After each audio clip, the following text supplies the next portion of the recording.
अब ग्राफिक्स के माध्यम से हम आपको पूरा परसेंटेज बताते हैं। तो आपको बता दें कि रामपुर में कमल खिल चुका है और बीजेपी को 52% यहां पर वोट हासिल हुए हैं। रामपुर से ये पूरी तस्वीर आपके सामने है ग्राफिक्स के जरिए। यहां पर बीजेपी को बड़ी जीत मिली है, समाजवादी पार्टी को 40% यानी कि कांटे की टक्कर यहां पर देखने को मिली है। हालांकि रामपुर में कमल खिल चुका है। आपको बता दें समाजवादी पार्टी के प्रत्याशी दूसरे नंबर पर यहां पर रहे हैं।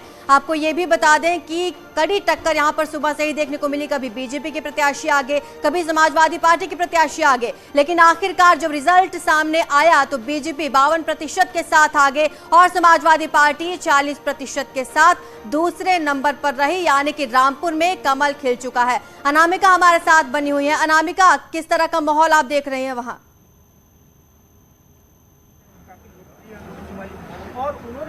देखिए, रामपुर के बाद आजमगढ़ में भी कमल खिलने की तरफ ही पार्टी अग्रसर हो रही है बीजेपी, क्योंकि यहाँ पे 14,712 वोटों से निरहुआ आगे चल रहे हैं, यानी कि कुल 15,000 वोटों का मार्जिन अभी दिखाई दे रहा है। और चूंकि वोटिंग जो काउंटिंग अपने आखिरी दौर में है, लिहाजा 15,000 का ये जो गैप है ये भर पाना बिल्कुल नामुमकिन जैसा है। लिहाजा ये माना जा रहा है कि आजमगढ़ में भी कमल खिल सकता है।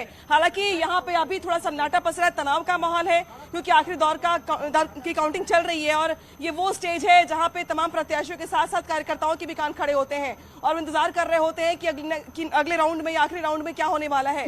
तो कुछ स्थिति वैसी दिखाई दे रही है। अंदर थोड़ी बहुत हलचल मुझे जरूर दिखाई दे रही है, लेकिन जो ड्यूटी पे कर रहे हैं अंदर कर्मचारी, मेरी उनसे बात हुई तो उन्होंने कहा कि मैक्सिमम विधानसभा सीटों की काउंटिंग हो चुकी है।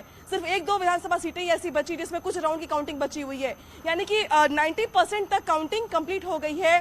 10% काउंटिंग सिर्फ बची हुई है।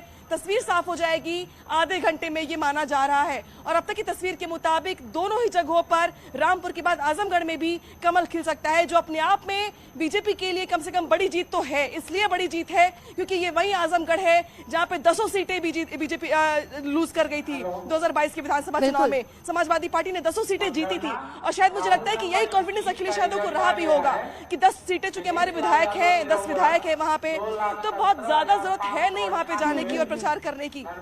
लेकिन 10 विधायकों के होने के बावजूद अगर बीजेपी के प्रत्याशी को 2 लाख से ज्यादा वोट मिले हैं तो ये बड़ी जीत है बीजेपी के लिए। न सिर्फ बीजेपी के लिए बल्कि मुख्यमंत्री योगी आदित्यनाथ के उस चेहरे का भी कमाल है। बिल्कुल कहा जाता है कि योगी जहां जाते हैं वोट बटोर कर ले आते हैं और जहां जाते हैं वो सीट बीजेपी के खेमे में आती है। तो 2 उपचुनाव के जो सीटें हैं, रामपुर चाहे आजमगढ़, ये दोनों जिले ऐसे हैं जहां पे मुख्यमंत्री योगी आदित्यनाथ ने प्रचार किया।